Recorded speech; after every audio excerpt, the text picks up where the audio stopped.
여호와 앞에 무릎을 꿇자라는 제목을 가지고 오늘 시편 말씀 생각해 보겠는데요. 여호와 앞에 무릎을 꿇다는 게 의미가 뭐죠? 여호와 앞에 무릎을 꿇다는 건 복종한다는 거예요. 그래서 나라에서 전쟁에서 졌다 그러면 그 나라 왕이 와서 상대편 항복하는 왕에게 와서 무릎을 꿇죠. 좀 치욕스럽다 이렇게 보통 이야기를 하는데, 근데 사실은 무릎을 꿇는다는 거는 복종을 의미하는 건데, 제가 이걸 생각하다가 갑자기 무슨 생각이 들었냐면, 여러분 우리가 패배하는 의미로서 무릎을 꿇는 거 말고 또 무릎을 꿇을 때가 있죠. 언제 무릎을 꿇죠?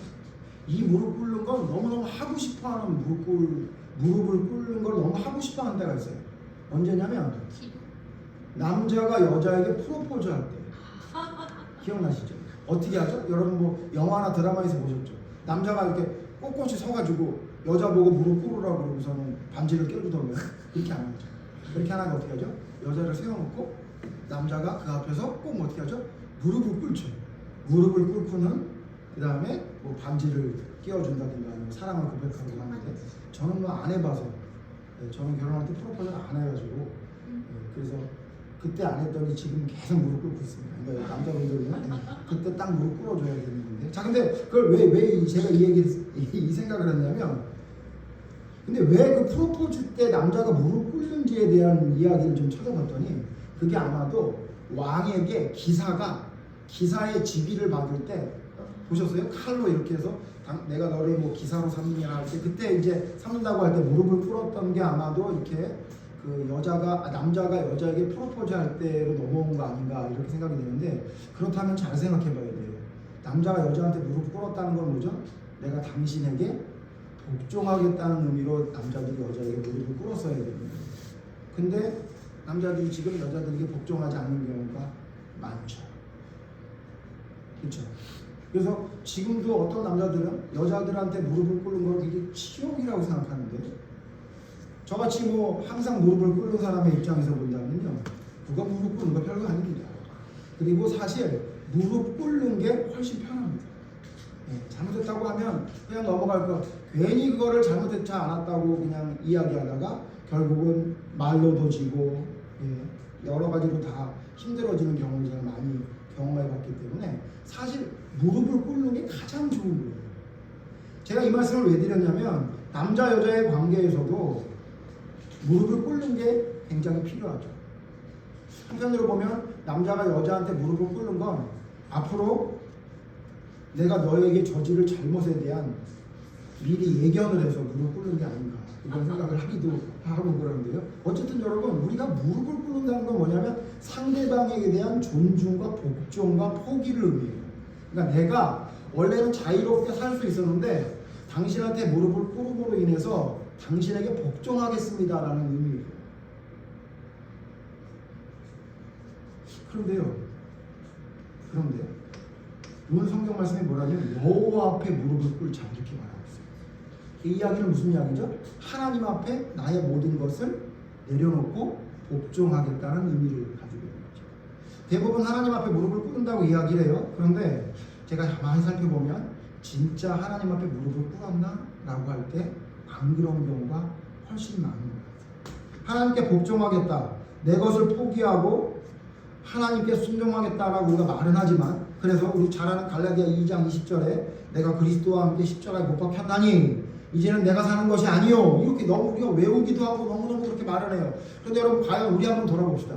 우리가 진짜 하나님 앞에 무릎을 꿇고 그 앞에 복종하는 삶을 살아갑니까? 제가 볼 때는 아닌 것 같아요. 그래서 우리가 잘 아는 세 가지 살펴볼게요. 자, 우리 돌아오는 새해는 우리 세 가지를 무릎 꿇어야 된다는 사실 여러분 기억하시고 이것에 집중하시기 바랍니다. 첫 번째, 여호와 앞에 무릎을 꿇자라고 할 때 뭘 무릎을 꿇어야 되느냐? 첫 번째, 이 마음입니다. 우리의 마음. 8절 보시죠. 95장 8절 보시면, 8절 다시 한번 읽어요. 같이 시작. 너희는 무리바에서와 같이 또 광야의 마사에서 지냈던 날과 같이 너희 마음을 완악하게 하지 말지어다. 여기 뭐라고 얘기했냐면, 이스라엘 백성들에게 시편을 통해서 하나님 뭐라고 말하냐면, 너희 무리바와 마사에서 그랬던 것처럼 너희의 마음을 완악하게 하지 말라 이렇게 얘기해요. 우리 잘 알죠? 무리바에서 마사는 어디 있죠? 마사는 출애굽기에 나오는 사건이고, 무리바는 민수기에 나오는 사건이죠. 둘 다 뭐 때문에 문제가 생긴 거죠? 물 때문에. 광야에서 생활하다 보니까 물이 없으면 살아갈 수가 없고 목이 마르면 너무너무 사람이 갈증 때문에 죽음을 경험하게 되잖아요. 아, 이러다 죽겠구나라는 생각을 하게 되는데 그 물이 없는 갈증 때문에 고생했던 이스라엘 백성들이 물 때문에 문제가 생겨요. 그게 한 번은 출애굽기 17장에 있는 마사라는 곳이고 한 번은 민수기 20장에 있는 무리바라는 곳에서 벌어진 물 때문에 벌어진 사건을 하나님이 말씀하시면서 뭐라고 말했냐면 너희 마사와 무리바에서 했던 거 기억나지? 그러면서 뭐라고 얘기했냐면 너희 마음을 완악하게 하지 말라고 했어요. 여러분 뭘 하셔야 되냐면 첫 번째 뭐냐면 여호와 앞에 무릎을 꿇자라고 말만 하지 마시고 뭘 무릎을 꿇어야 되냐면 우리의 마음을 하나님 앞에 무릎을 꿇어야 돼요. 자, 아까 무릎을 꿇는다는 건 무슨 의미라고 얘기했죠? 나를 포기하고 복종하겠다는 의미예요. 그러니까 무슨 얘기죠? 여호와 앞에 내 마음을 꿇는다는 건 무슨 뜻이죠? 내가 가지고 있는 마음과 생각을 내려놓고 하나님의 말씀대로 복종하겠습니다라는 의미예요. 그러므로 여러분이 살아가면서 여러분의 삶 속에 하나님이 원하시지 않는 마음이 들어올 때마다 수시로 생기는 여러분의 완악한 마음을 하나님 앞에 무릎 꿇리는 연습을 해야 돼요. 그래야 믿음의 진보도 그래야 여러분의 삶 속에서 여러분의 믿음을 믿지 않는 사람들이나 믿는 사람들에게 나타낼 수 있는 본보기가 될 수 있는 거예요. 근데 우리는 어떻게 살고 있냐면 하나님을 섬긴다고 하면서 말은 잘하는데 우리의 마음속에 드는 하나님의 말씀과 비추어 볼 때 잘못된 것들을 그냥 방치해 두고 있어요. 사람이니까 어쩔 수 없다고 생각해서 그런지 내가 하나님의 말씀과 다른 하나님이 원하시지 않은 잘못된 생각을 가지고 있고 그런 마음이 들었을 때 그걸 빨리 돌이켜서 바로잡는 게 아니라 그걸 그냥 내버려둬요. 그렇기 때문에 여러분 어떤 일이 생기느냐? 우리의 믿음의 진보는 절대로 이루어지지 않아요. 계속 그 자리를 맴도는 것 같은 일들이 계속 반복되는 이유가 뭐냐? 내 마음속에 드는 하나님이 원하시지 않는 마음을 빨리 하나님 앞에 무릎 꿇리는 일이 우리에게 있어야 돼요. 살아가면서 여러 가지 생각이 많이 드시죠? 저도 그래요. 저는 수시로 저는 교회를 계속 내가 맡아서 할 수 있는 사람인지 아닌지를 100번도 넘게 생각해요. 해야 되나 말아야 되나 해야 되나 말아야 되나 나 같은 사람이 이런 엄청나게 고민이 많이 되는 일이 있고 그 이외에도 제 마음속에 들어있는 못된 생각들을 다 꺼낸다고 하면 아마 여러분 중에 제 옆에 남을 사람이 하나도 없을 만큼 아주 좋지 않은 생각이나 우울한 생각, 뭐 여러 가지 나쁜 폭력적인 생각 이런 생각 많이 합니다. 그런데 다행인 건 뭐냐면 그게 오래 가지 않아요.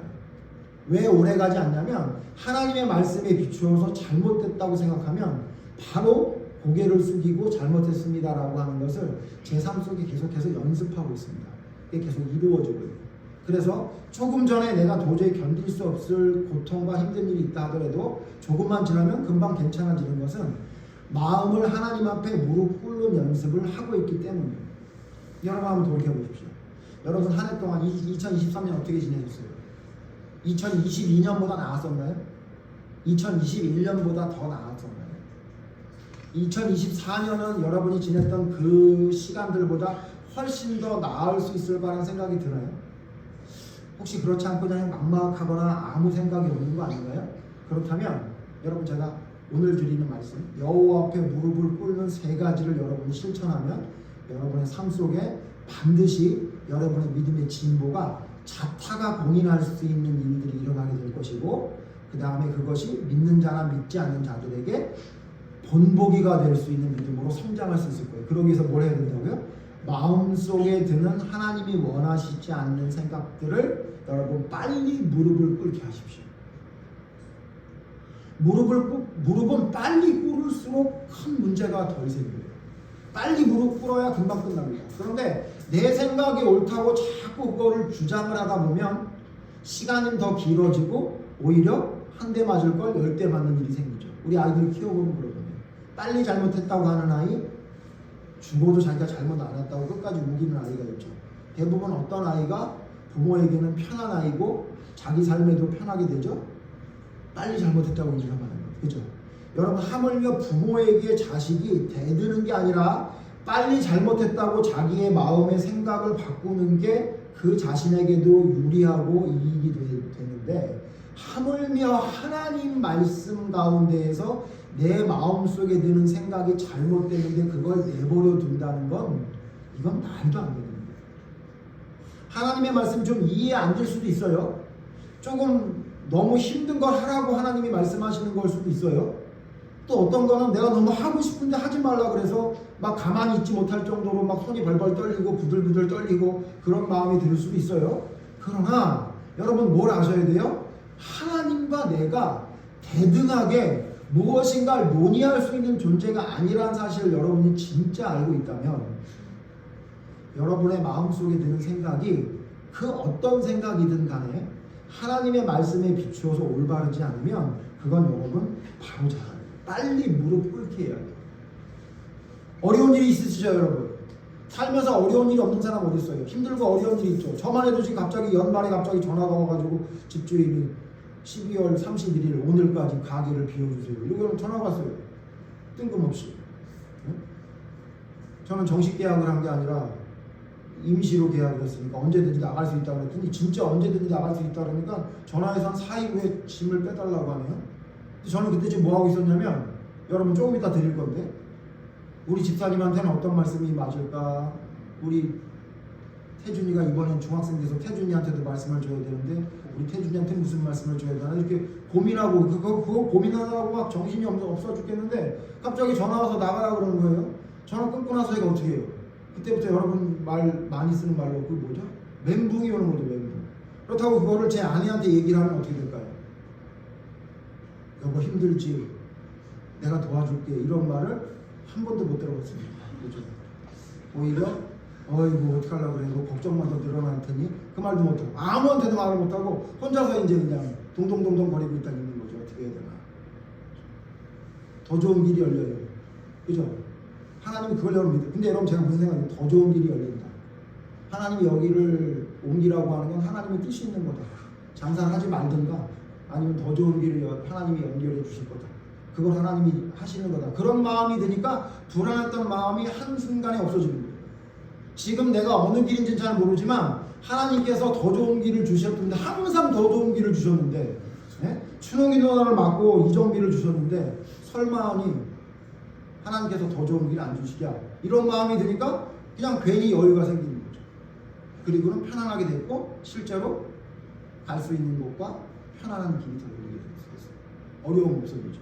제가 이 제 개인적인 말씀을 여러분에게 드는 이유는 여러분이 살면서 그런 마음이 들잖아요. 어떤 일이 닥치면 자꾸 불안한 마음이 들죠. 그죠?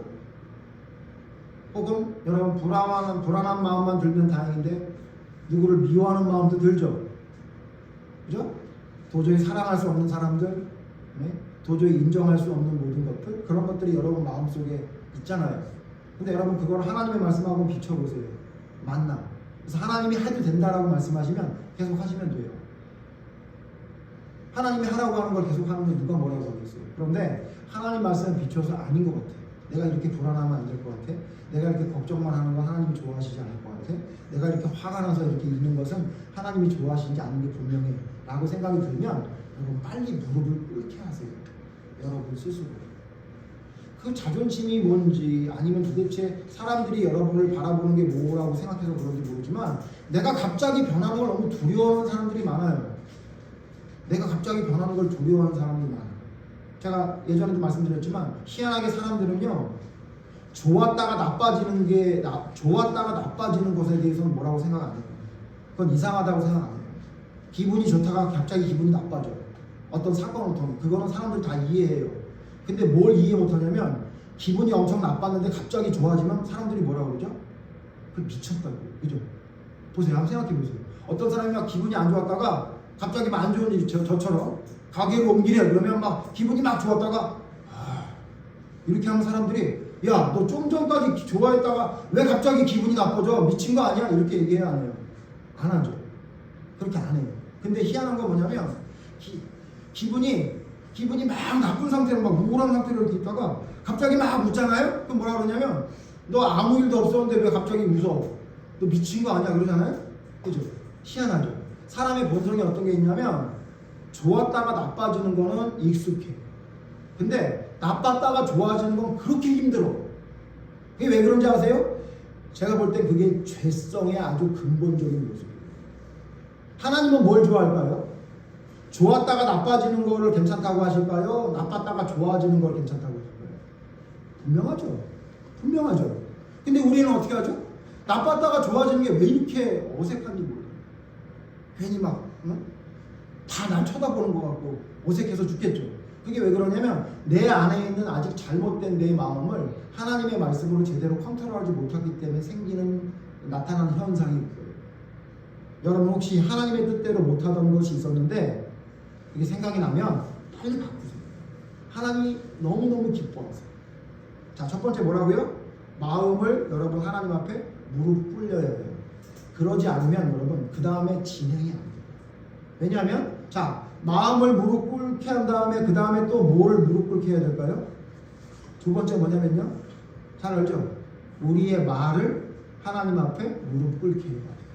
자, 좀 전에 봤던 우리 시편 말씀 성경에 보면 너희는 무리바에서와 같이 또 광야의 마사에서 지냈던 날과 같이 하지 말라 이렇게 얘기했잖아요. 도대체 뭘 어떻게 했길래 하나님이 이랬나 한번 오늘 찾아봅시다. 이걸 잘 알지만 민수기 20장, 여기 지금 무리바에서 했던 이야기는 민수기 20장에 자세하게 나와요. 민수기 20장 보세요. 민수기 20장 3절 보시면 이스라엘 백성들이 무리바의 사건 때 뭐라고 말했는지가 자세하게 나오고 있습니다. 민수기 20장 3절에서 5절인데 제가 읽을게요. 민수기 20장 3절, 백성이 모세와 다투어 말하여 이르되, 물이 없어가지고 모세랑 다투는 거예요. 백성들이 우리 형제들이 여호와 앞에서 죽을 때에 우리도 죽었더라면 좋을 뻔하였도다. 4절, 너희가 어찌하여 여호와의 회중을 이 광야로 인도하여 우리와 우리 짐승이 다 여기서 죽게 하느냐. 5절 같이 읽죠. 시작. 너희가 어찌하여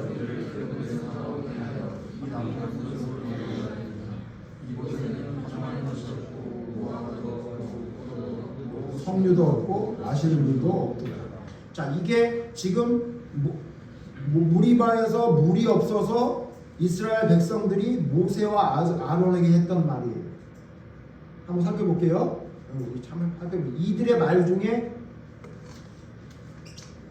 하나님이 보시기에 합당한 말이 있나요, 없나요? 하나도 없죠.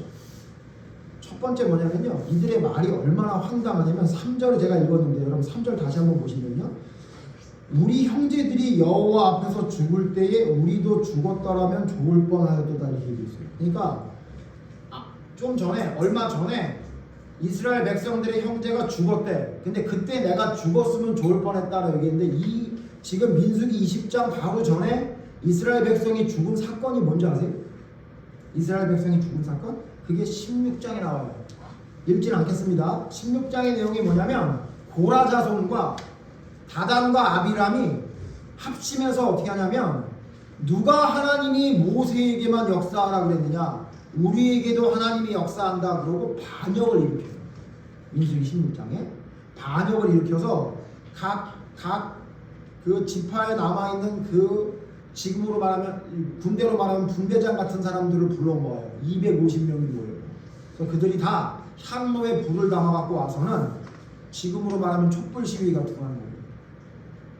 250명의 그 백성의 대표자들과 고라와 다단과 아비람이 모여가지고 어떻게 했냐면, 모세 물러가라, 모세 물러가라, 이렇게 모세 필요 없다, 너는 물러가라, 이런 반역을 일으킨 사건이 민수기 16장에 나와요. 그때 여러분 아시죠? 어떻게 됐죠? 하나님 앞에 기도했더니 하나님이 다 죽여버리겠다고 그래요. 여러분 성경 보시면 하나님 도구 아니세요. 그래서 말려요 모세가.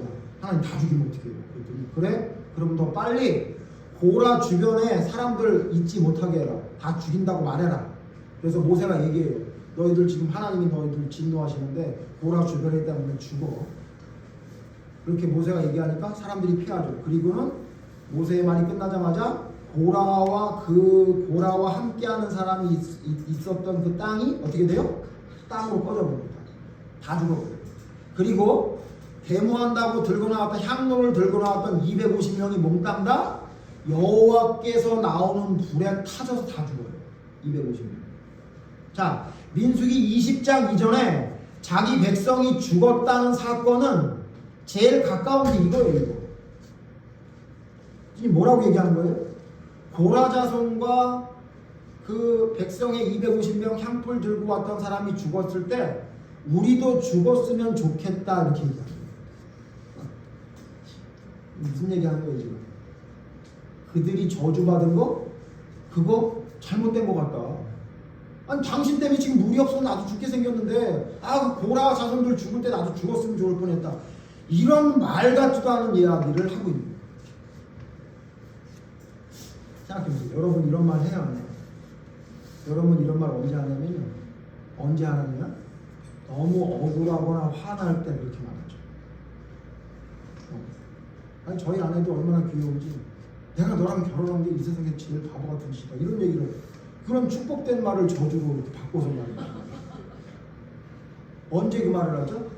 제가 청소를 잘 도와줄 때 그쵸? 싸웠을 때 싸우면 무슨 말하는 우리가 좀 화가 나든지 싸움을 되잖아요. 그럼 뭐라 그러냐면 그렇게 저주의 말을 찾아서 아주 기가 막히게 잘 찾아요. 상대방이 기분 나쁠 이야기를 어쩜 그렇게 속속들이 잘 아는지 찾아가지고 그 얘기를 막 함부로 해요. 지금 이스라엘 백성이 모세에게 한 것처럼 모세가 얼마나 기분 나빴겠어요. 너 니네들 옛날에 반역했던 죽었던 애들 걔네들하고 너네가 똑같다는 얘기야. 헐 그걸 말이라고 있니? 이렇게 말하는 거예요. 그러니까 그런 말을 하는 거예요. 그리고 또 뒤에 뭐라 그래요? 차라리 우리를 애굽에서 이끌어내지 않았으면 좋을 뻔했다. 이상하게 제 아내가 했던 얘기랑 비슷해요. 차라리 그때 내가 너를 안 만났으면 좋을 뻔했다. 이런 얘기를 했어요. 그런 얘기 많이 하죠. 어때요? 그 말이 하나님이 보시기에 지금 이 이스라엘 백성이 한 말이 하나님 보시기에 할 만한 말이었다고 생각했을 것 같아요? 아니면 말도 안 되는 얘기라고 생각했을 것 같아요? 말도 안 되는 얘기죠. 자, 여러분 아셔야 돼요. 이거 여러분 잘 알지만 우리 다시 한번 점검해야 돼요. 하나님 앞에 무릎을 꿇는다는 것은 우리의 마음에 하나님의 말씀과 맞지 않은 생각이 들 때 빨리 그것을 무릎 꿇려야 하는 걸 이야기하는 거예요. 그리고 두 번째 뭐라고요? 내 마음이 잘못되거나 내 생각이 잘못되거나 어쨌든 무슨 이유에서든 내가 함부로 말하게 되는 내 감정이 될 때 여러분 하나님 앞에 빨리 무릎을 꿇게 해야 돼요. 무슨 얘기예요? 그런 말 하지 못하게 해요. 불평, 비관, 부정적인 말, 남탓, 과거형. 여기 지금 보세요. 모세와 아론 탓하죠. 옛날에 애굽에 있었으면 좋을 뻔했다 그러죠. 과거형이죠. 부정적인 말하죠. 비관적인 말만 하죠. 불평만 하죠. 제가 농담처럼 얘기했지만 여러분 잘 아셔야 돼요. 지금 여러분의 지금 상황이 여러분의 삶 속에 여러분의 삶이 40년이 됐든 50년이 됐든 60년이 됐든 10년이 됐든 지금이 과거 어떤 때보다 가장 행복한 때라고 생각하는 게 믿음이에요. 하나님이 나를 구원의 길로 이끌어가기 위해 이끌고 계시는 거 아니에요? 땅으로 쳐박고 계신 거예요? 그렇다면 어제보다 내가 오늘이 하나님 앞에 더 올바른 길로 가게끔 하나님이 인도해 주고 있는 거 아니에요? 근데 우리는 맨날 뭐 하냐면 이랬으면 좋았을 걸, 저랬으면 좋았을 걸, 이건 너 때문이야. 옛날이 차라리 좋았을 텐데 그때 이거만 안 했으면 좋았을 텐데 이렇게 점점 현재의 나와 미래에 될 나에 대한 기대와 감사가 사라지고 점점 잘못된 생각에 사로잡혀서 말하는 이야기는 전부 하나님이 원하시지 않는 이야기만 우리는 계속 얘기하고 있죠. 그리고는 그걸 뭐라고 말하죠? 이 말은 내 상황 때문에 어쩔 수 없이 그렇게 말할 수밖에 없었다라고 자기 자신의 말이 하나님 앞에 올바르지 않은 것을 그냥 대충 넘기는 경우가 우리의 삶에 너무 많아요. 여러분 진짜 믿음의 진보가 하나님 앞에 올바른 믿음으로 온전히 서서 믿는 자나 믿지 않는 자들에게 우리의 믿음이 모범이 될 수 있고 그들이 우리를 우러러 볼 수 있는 감히 함부로 볼 수 없는 그런 믿음의 서기를 정말 원하세요? 그러면 여러분 말부터 바꾸시면 돼요. 여러분의 그 말을 하나님 앞에 잘못했습니다. 그리고 다시는 이런 말을 하지 않을 수 있도록 해주십시오. 그러고 여러분이 기도하면서 하나님 앞에 여러분 말을 무릎 꿇게 해야 돼요. 그래서 내가 볼 때 무릎을 안 꿇는 것 같아요. 무릎을 안 꿇고 무릎을 꿇는 척 하다가 이런 거죠. 그죠? 무릎을 꿇은 척 했더니 사실은 프로포즈야 이러면서 장난하고 이런 거. 여러분, 항복한다는, 하나님 앞에 예배드린다는, 엎드려 하나님 앞에 나의 잘못을 하나님 앞에 말한다는 것은 내가 할 수 있는 아무것도 없다고 하나님 앞에 정말 나를 내려놓는 걸 의미하는 거지, 아직도 내가 살아있고 내가 잘못하고 있음에도 불구하고 그럴 수밖에 없다고 자기를 핑계 삼아 하는 건, 여러분, 그러니까 믿음이 성장하지 않아요. 보세요. 성경의 지식은 성장할지 몰라요. 성경 많이 배우니까, 나이가 들고 이해가 되니까 성경의 지식은 늘어날지 모르지만 그게 믿음의 능력으로 나타나지 않는 이유는 뭐냐면 이와 같이 하나님 앞에 무릎 꿇려지지 않기 때문이에요. 아직도 내 무릎이 너무 멀쩡해요. 하나님 앞에 무릎 꿇지 않고 멀쩡히 하나님 앞에 뻣뻣하게 서 있다고. 그래서 이스라엘 백성들을 하나님이 뭐라고 그랬죠? 목이 뻣뻣한 백성이라고 그랬다. 그러니까 하나님 앞에 머리를 숙이고 무릎을 꿇고 내가 했던 말과 내가 했던 마음과 생각은 하나님 앞에 잘못됐습니다라고 회개하고 돌아서면 하나님은 모든 걸 용서하시고 그에게 이전 것보다 더 좋은 것을 부어주시는데, 이스라엘 백성이 축복받지 못했던 것처럼 아직도 계속 그냥 불만투성이고 핑계와 비난과 부정적인 것과 과거에 집착하고 있는 삶에서 벗어나지 못하는 말들이 내 삶에 있기 때문에 여러분, 그 말로 인해 여러분의 믿음은 절대로 성장하지 못하게 되는 원인이 됩니다. 새해에는, 새로운 해에는 여러분에게 어떤 일이 벌어졌으면 좋겠냐면 여러분이 말본세가 바뀌었으면 좋겠어요. 생각하는 게 바뀌었으면 좋겠고 마음이 바뀌었으면 좋겠지만 정말 말하는 어떤 그 습관이나 이 모든 것들이 바뀌었으면 좋겠어요. 함부로 말하던 사람은 조심 있게 말하는 사람이 되고, 답답하게 말하는 사람은 좀 시원하게 말할 수 있는 사람이 좀 되고, 모든 걸 거짓말이나 숨기려고 말했던 사람이라면 이제는 솔직하게 모든 걸 드러내서 자기 자신의 부족함을 혹은 자기 자신의 민낯을 드러낼 수 있는 사람이었으면 좋겠어요. 그게 하나님 앞에 여러분의 믿음이 성숙한 성장과 하나님이나 사람 앞에 칭찬받을 수 있는 본이 될 수 있는 믿음으로 성장할 수 있는 길이에요. 그다음 세 번째 뭐냐면요, 뭐 이제 말 안 해도 알겠죠? 뭘 여러분 무릎 꿇려야 되겠죠? 세 번째, 여러분의 행동을 무릎 꿇기. 여러분의 행동을 무릎 꿇기.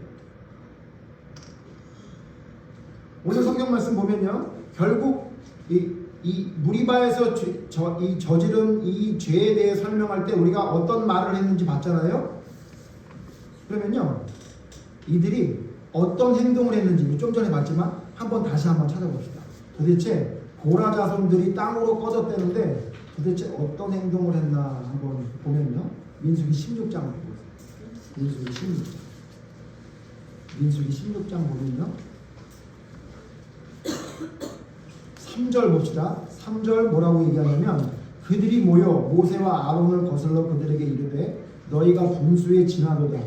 회중이 각각 거룩하고 여호와께서도 그들 중에 계시거늘 너희가 어찌하여 여호와의 총회 위에 스스로 높이느냐. 분수에 지나다고 이런 말을 했죠. 모세가 그걸 듣고 너무너무 말도 안 되는 생각에 도대체 얘네들을 이거 어떻게 해야 되나 이렇게 생각을 했단 말이에요. 자, 그러니까 어떻게 하냐면요, 7절 보세요. 7절 보면, 내일 여호와 앞에 그 향로에 불을 담고 그 위에 향을 두라. 그때 여호와께서 택하신 자는 거룩하게 되리라. 레위 자손들아, 너희가 너무 분수에 지나치느니라. 또 모세가 또 고라에게 이르되 너희 레위 자손들아 들으라. 이스라엘의 하나님이 이스라엘 회중에 너희를 구별하여 자기에게 가까이 가게 하사 여호와의 성막에 봉사하게 하심에 회중 앞에 서서 그들을 대신하여 섬기게 하시니 너희에게 작은 일이겠느냐. 그러니까 지금 어떻게 하냐면 너희들 분수가 지나치다라고 했는데 모세가 보기에는 니네들이 분수가 지나치다는 거야. 니네들 지금 여호와의 성전에 봉사하는 게 모자라서 니네들이 이렇게 말도 안 되는 행동하느냐 이렇게 꾸짖었어요. 그랬는데도 불구하고 여러분 어떻게 돼요? 그들이 그걸 떠나지 않아요. 그래서 보세요. 30절 보세요. 16장 30절 보세요. 이렇게 말해요. 모세가 만일 여호와께서 세일을 행하사 땅의 입을 열어 이 사람들과 그들의 모든 소유물을 삼켜 산채로 수울에 빠지게 하시면 이 사람들이 과연 여호와를 멸시한 것인 줄 너희가 알리라. 모세가 얘기해요. 하나님께서 너희들을 산채로 수올에 땅속으로 꺼지게 하신다고 했다. 자, 이 정도 얘기하면 어떻게 해야 돼요? 겁이 나서 피해야 되죠. 근데 안 피해. 31절 같이 읽죠. 시작. 누가 뭐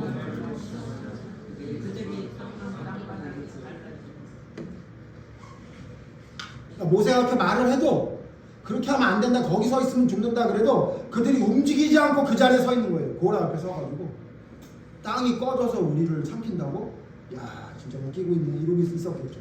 그게 진짜라고 생각했으면 그렇게 하지 않았겠죠. 그리고 35절 보세요. 민수기 16장 35절 시작. 여호와께로부터 불이 나와 250명을 불살랐어요. 분양하고 있는 사람들 빨리 회개하면 되는데 그냥 그대로 있는 거예요. 자, 여러분 아셔야 돼요. 하나님 앞에 이런 잘못된 행동을 하는 사람의 특징이 뭐냐면요, 자기의 잘못된 행동에서 그대로 머물러 있어요.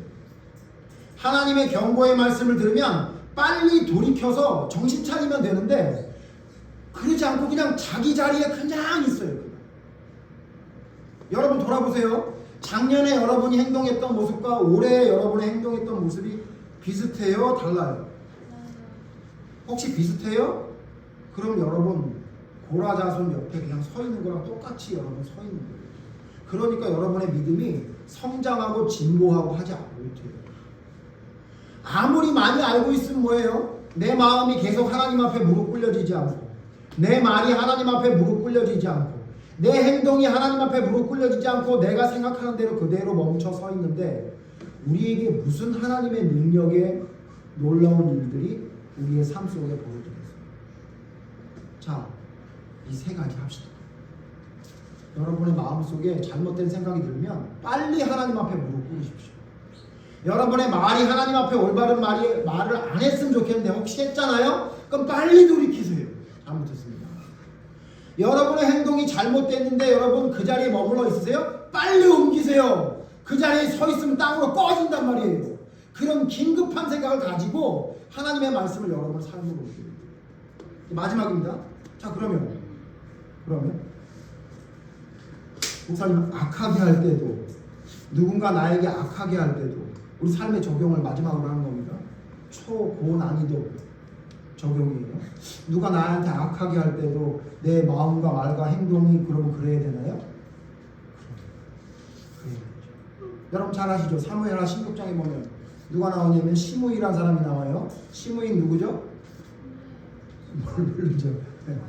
다윗이 자기 아들 압살롬에게 죽을까봐 도망갈 때 건너편에 서서 다윗을 저주했던 사람이에요.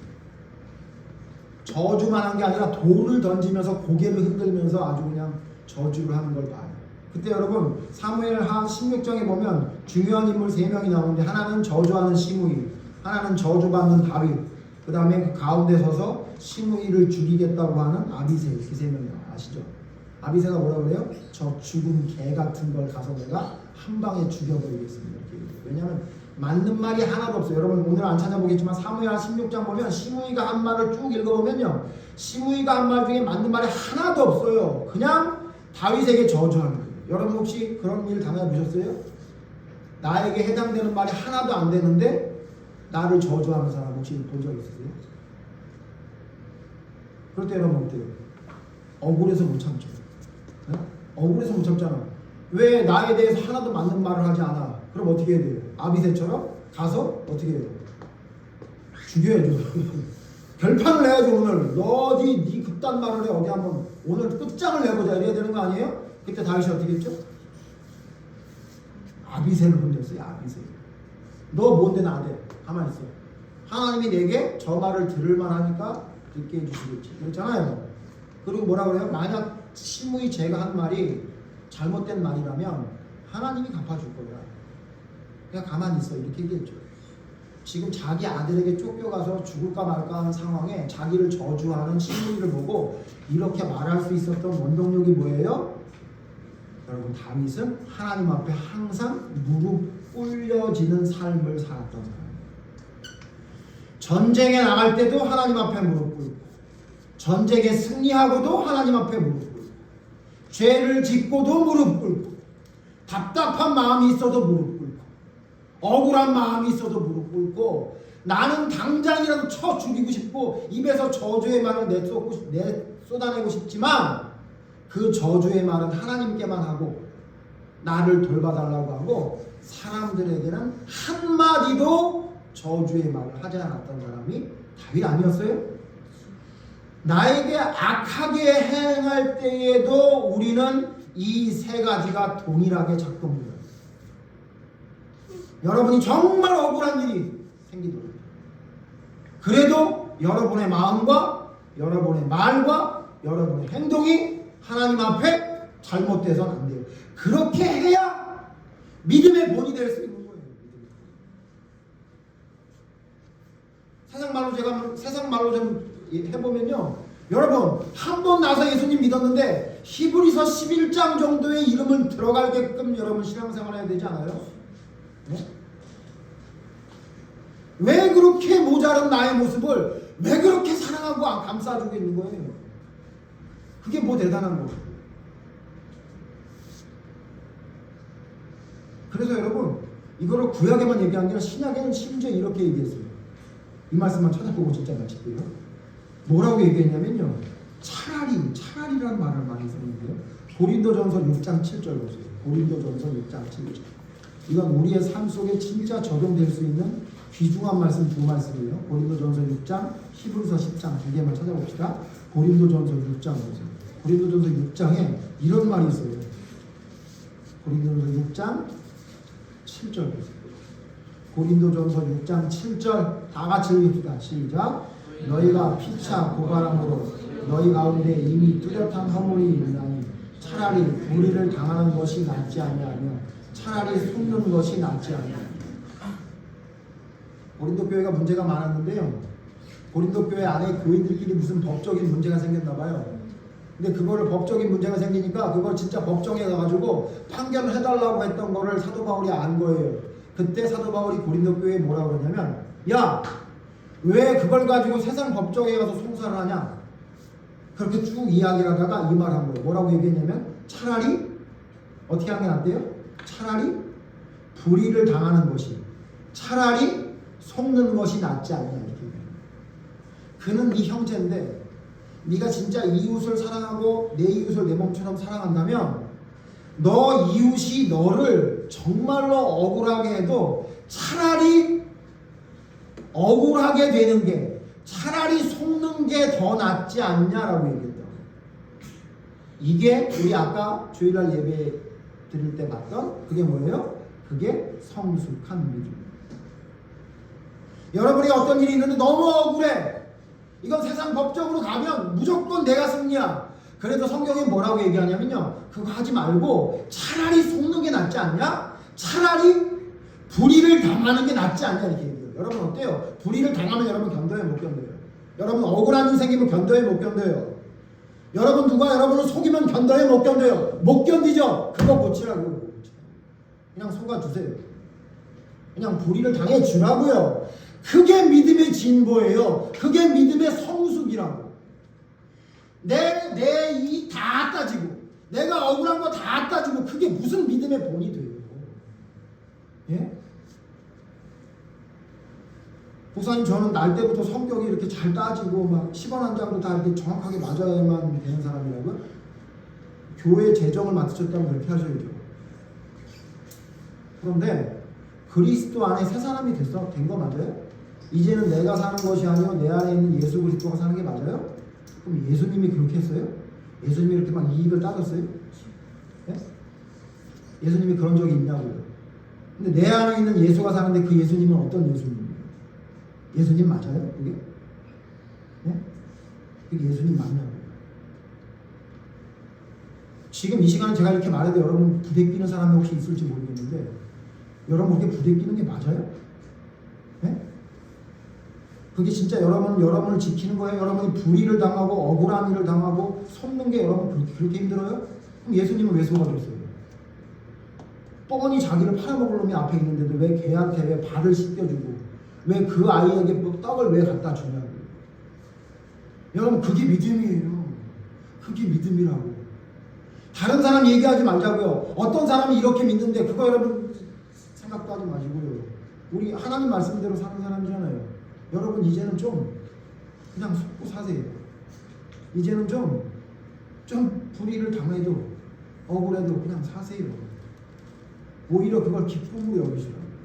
하나님이 내게 믿음의 진보를 주셨구나 라고 생각하고 여러분이 그걸 기쁘게 당할 수 있는 사람이 되는 게 믿음이에요.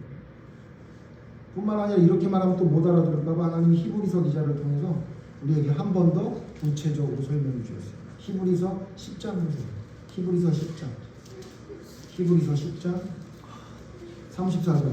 앓는 소리가 나네요. 우리 주교학교 학생들이. 34절. 히브리서 10장 34절. 미안해요. 근데 좀 중요한 말씀이라. 히브리서 10장 34절 같이 읽어요. 여러분 줄 쳐놓으시고 시작. 너희가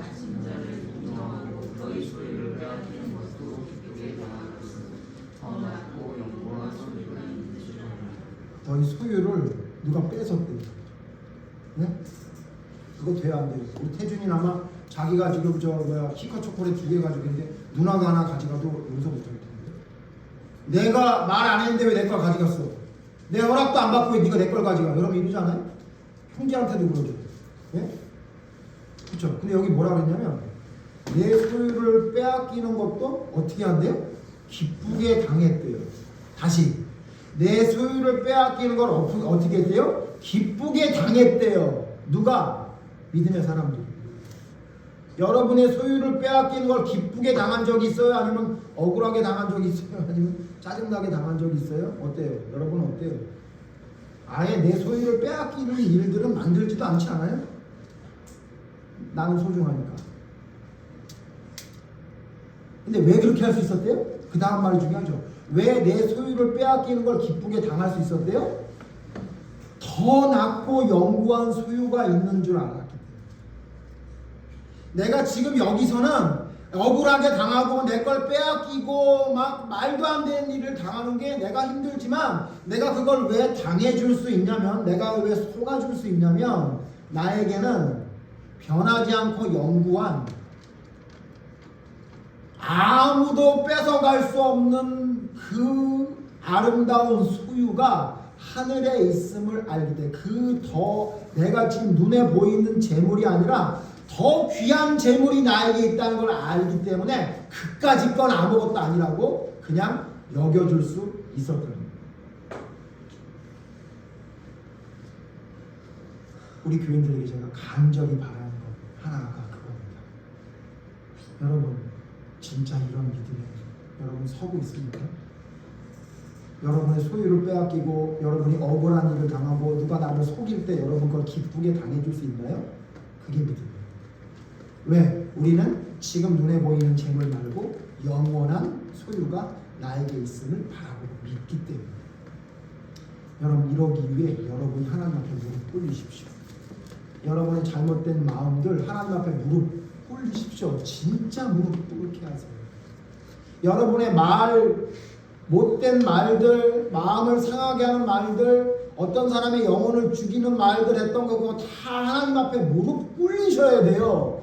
그걸 무릎 꿇지 않고 내버려 두니까 때만 되면, 틈만 나면 그게 올라와서 여러분의 믿음을 갉아먹는 시험거리가 되죠.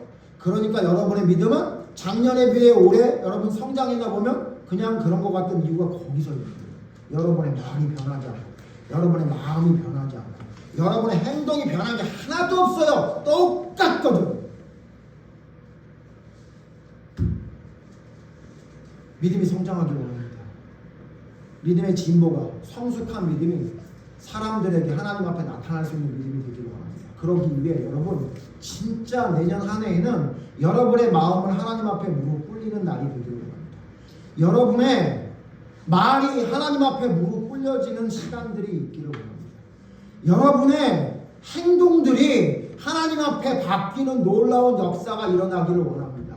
왜? 우리는 영구히 변하지 않는 소유가 있는 것을 믿는 자들이기 때문에 어떤 일을 당해도 괜찮다고 하나님 말씀 앞에 무릎 꿇려질 수 있는 사람이기 때문입니다. 새해 여러분 이와 같은 마음을 가지시고 여러분 믿음을 돌아보고 바로 세우시고 우리 내년 이맘때 내년 12월 31일에는 다 같이 진짜 정말 바라기는 나 이만큼 컸어요. 우리 은비가 잠을 자더니 키가 좀 컸다더만요. 그렇게 나 이만큼 컸어요. 나 이렇게 달라졌어요. 나 이렇게 더 기쁨이 넘쳐졌어요 라고 이 마지막 때에 작년보다 내가 얼마나 믿음이 성장했는지를 간증할 수 있는 기쁨의 시간이었으면 좋겠어요. 여러분을 돌아보시고 여러분이 하나님 앞에 올바르지 못한 것 하나하나를 하나하나 찾아서 무릎 꿇려지는 놀라운 역사가 우리 교회에게 일어나기를 간절히 바랍니다. 기도하겠습니다.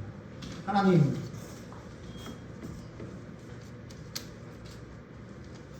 우리는 열심으로 모든 일을 한다고 하지만 다 자신을 위해서 하는 일인 것 같습니다.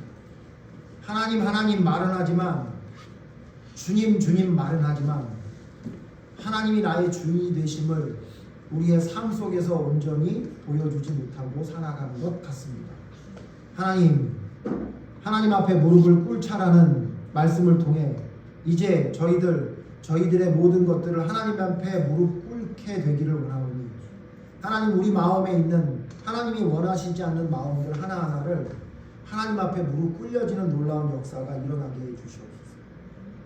또한 고라 자손들과 같이 아니면 하나님 앞에 저주받은 사람들이 이야기했던 것처럼 핑계하고 저주하고 불평하고 과거로 회귀하며 하나님 그렇게 지금 현재의 삶 속에 감사와 기쁨을 사라지게 하는 그 못된 말들, 누군가를 살리는 말이 아니라 누군가를 죽이는 말들을 했던 나의 말버릇이 하나님 앞에 무릎 꿇려지게 해 주시옵소서.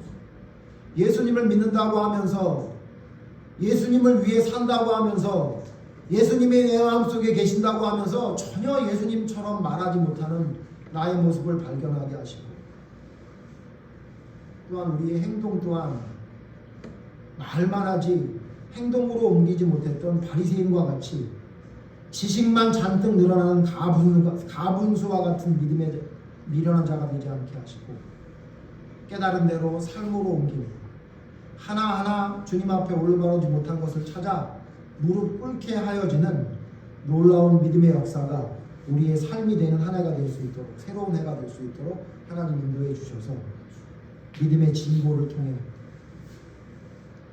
믿음의 본이 되어 사람들에게 나타내어지기까지 주님의 영광을 나타내는 믿음의 통로로 살아갈 수 있는 한 해가 될 수 있도록 하나님 역사하여 주시옵소서. 우리 마음과 말과 행동이 주님 앞에 철저히 무릎 꿇려지는 한 해가 되기를 간절히 원합니다. 말씀과 기도 가운데 나의 모든 것들이 주님 앞에 온전히 세워질 수 있도록 무릎 꿇게 하여 주시옵소서. 우리의 힘으로 할 수 없음을 너무나 잘 알고 있사오니 성령님 함께해 주셔서 주님의 말씀이 생각나고 가르쳐 주시는 대로 순종할 수 있는 믿음의 놀라운 역사가 일어날 수 있도록 인도해 주시기를 간절히 바라오며 예수님 이름으로 기도드립니다. 아멘.